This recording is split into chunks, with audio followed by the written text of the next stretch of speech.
There's a lot to talk about.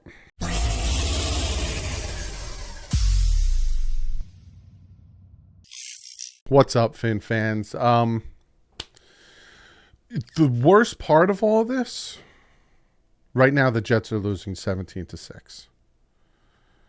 So if Miami would have just pulled their heads out of their, I'm gonna keep it PG. He would have clinched. They would be on the fast road to clinching. All right, let's jump into stats, and then I'm gonna go on a long rant because there's a lot to talk about with this game and with the organization and the Finns, and there's a lot to talk about. Teddy Bridgewater, 12 for 19, 161 yards, 1 touchdown, 1 interception. Ended up being a pick six.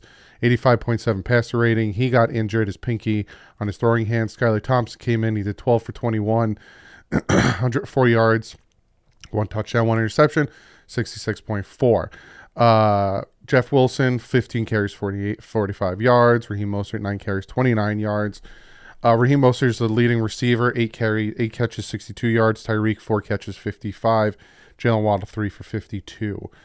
3 sacks on the game. 1 from Roberts, 1 from Wilkins, 1 from Sealer. That's about it for the Dolphins. Mac Jones, 20 for 33, 203 yards, 2 touchdowns, 98.4 passer rating. Stevenson, 42 yards off 8 carries. Harris, 32 yards off 9 carries. They didn't really beat us through the air. 3 catches, 60 yards from Thornton.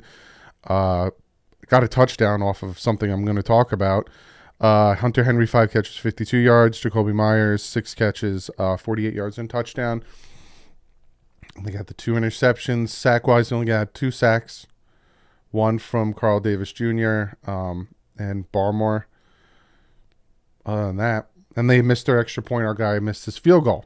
So let's talk about this game. Dolphins had the lead. 14-10. And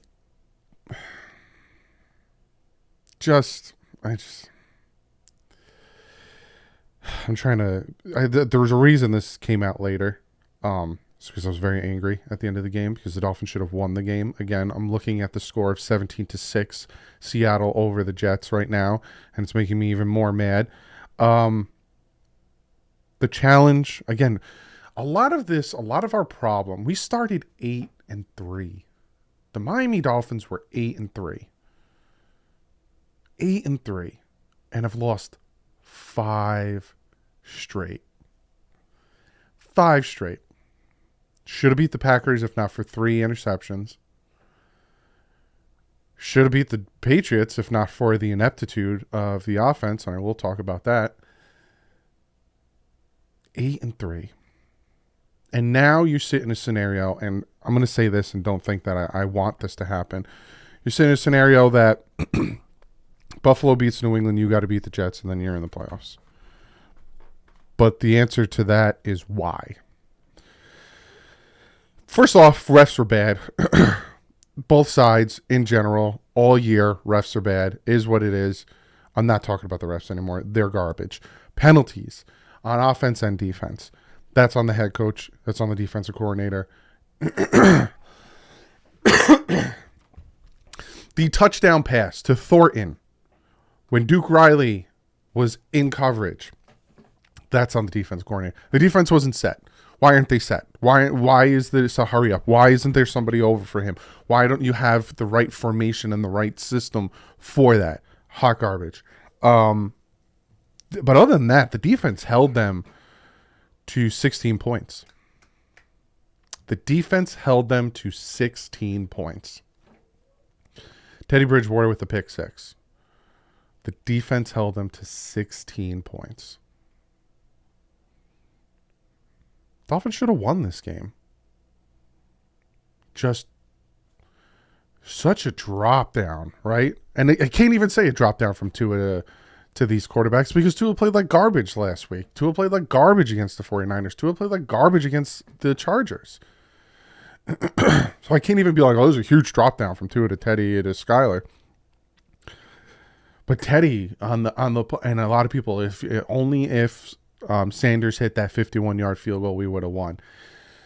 But the play beforehand, the third down, Jalen Waddle on a crossing route, he threw it behind him, incomplete. On that same exact play, and I'll break down the film, he had Tyreek Hill for a touchdown. Didn't even look at him. Butt naked open. Didn't even look at him. Him and Skyler are, and what I liked from Teddy is he was throwing the checkdowns, and that was helping us because Raheem Mostert was breaking tackles. The tight ends were breaking tackles. One play, though, I think it was Skylar Thompson.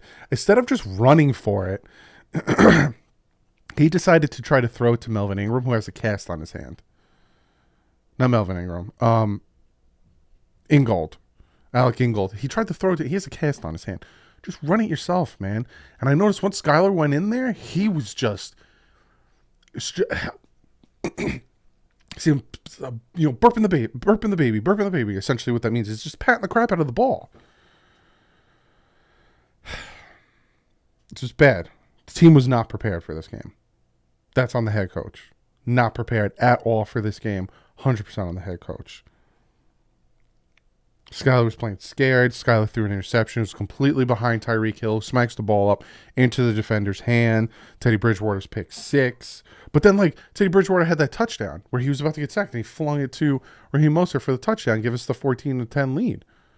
I'm like, all right, keep playing like this. It's just this game was lost on the offense, and this game was lost on the head coach. I'm not blaming the defense for this. Yes, when we needed the defense to make one stop, they had a hard time doing it. But then they ended up, that's when they scored the touchdown. But they were making stops all flipping game. Let me see. Third downs, 5 for 13 for the Patriots. Dolphins were making plays. 4 for 14 for the Dolphins. Absolutely horrible. Fourth down efficiency, 0-1 for the Patriots, 2-3. Fourth down. There was one play where it was fourth down and Skylar threw a pass that was 5 yards in front of the fourth down. First down from penalties. Patriots 3, Dolphins 2. Rush passing first downs 15-9. Rushing first downs 4-2. We were getting first downs. We owned the time of possession. Total yards 333 to the Patriots 249. Time of possession, Dolphins 33 minutes 48 seconds. New England Patriots 26 minutes and 12 seconds. 6-minute difference. 7-minute difference. Penalties, Dolphins 9 for 71 yards. Patriots 6 for 39. And again, I'm not going to talk about the penalties and the refs being garbage because they are all year. 2 interceptions. You know how many turnovers the Patriots, committed? None. And what do I constantly say when you're facing Bill Belichick? Can't turn the ball over. You can't have penalties. And they did. So again, the Dolphins, if the Bills beat the Patriots next week and the Dolphins beat the Jets, the Dolphins go in on the 7th seed and 9-8. But then you think to yourself, what does it matter? You're going to have to face the Kansas City Chiefs, or you're going to have to face the Buffalo Bills or the Cincinnati Bengals, depending on how all it pans out. You get in the playoffs, then what? Maybe Tua comes back. Maybe Tua plays next week. But is the defense all of a sudden going to get Nick Needham, Brandon Jones, Byron Jones, Xavier Howard at 100%? Is Emmanuel Ogbah magically going to become healthy and play on the defense? Not Kyle Van Noy. Trey Flowers going to become available? Is all of a sudden the team going to play like they did when they won 5 straight? I'm just utterly disappointed. And we all got our hopes up. I'd say a good 80 to 90% of us got our hopes up. They went 8-3. At one point, number 1 in the AFC East, number 2 in the AFC in the playoff standings. 8-3. And they weren't just barely winning games. They were winning games. Offense was ridiculous. ridiculous. And now we're sitting here at 8-8 with a chance still to make the playoffs. You just need the Patriots to lose next week. And again, if Buffalo, I think we want Buffalo to win tonight because then they'll be competitive next week to try to get the number 1 seed. But it doesn't matter. Like, I'm utterly defeated. Utterly defeated. I'm ready to talk about the offseason. It's like there's a lot of things that need to change about this team. A lot of things. And there's going to be a lot to talk about in the offseason from the head coach. It's all, yeah, I understand it's his rookie year and he's going to make rookie mistakes. But a lot of his mistakes cost us the game, as well as quarterback play, as well as defensive play, as well as penalties, special teams. Gave a 95-yard kick return off to the Packers. There's a lot that went into these 5 losses. And it's not just on Tua. It's not just on Mike McDaniel. It's not just on Josh Boyer. It's on the entire team. And I know a lot of people are saying, well, we have no money. We have no draft picks. It's the NFL. You make it work. Look at the Saints. They had no money. They were negative 60 million. You make it work. But this loss is just complete disappointment. Do I think the Dolphins would have won if Tua played? Yeah.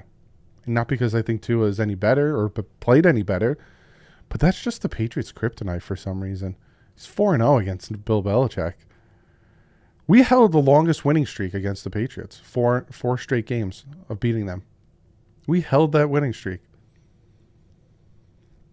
It's just better showing. It should have been better showing. It was such a sloppy game. 7-7 in the half.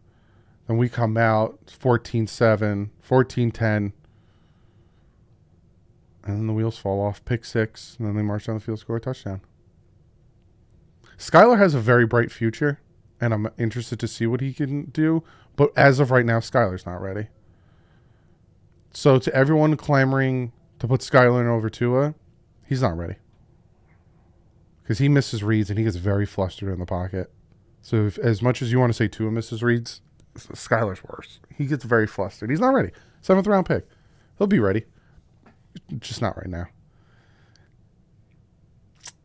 I don't know what the future entails for the quarterback position. I don't know what the future entails for the head coach. Am I saying he's going to get fired? Am I saying I want him to get fired? No. But he went 8-3. And you have a possibility of not making the playoffs. 8-3 and not making the playoffs. That calls for an overhaul. That calls for big change, in my opinion. You guys might disagree, but in my opinion, that calls for drastic change.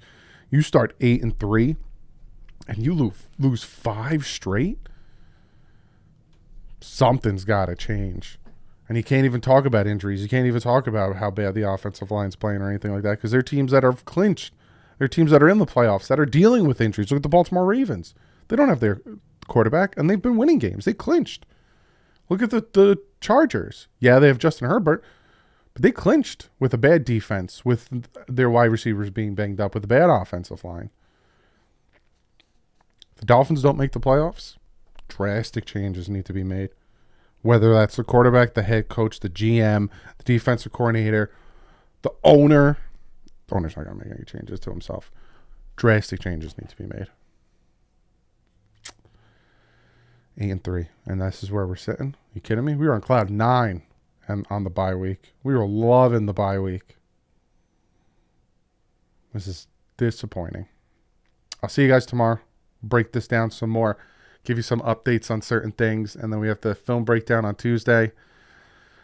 It'll be short. I'm not going to go into much detail. I'm going to talk about pivotal plays like third downs and stuff like that, where the game changed, where we could have done things differently. But yeah, if you still want to get into the playoffs, that's what needs to happen. The Dolphins need to beat the Jets, and the Patriots need to lose to the Bills, and the Dolphins make the playoffs. Me, on the other hand, I don't think they should. They don't deserve to be in the playoffs. They needed to beat 2 teams that they could have. They couldn't. I don't think they deserve to be in the playoffs. But I will see you guys tomorrow. Like usual, stay classy and fins up.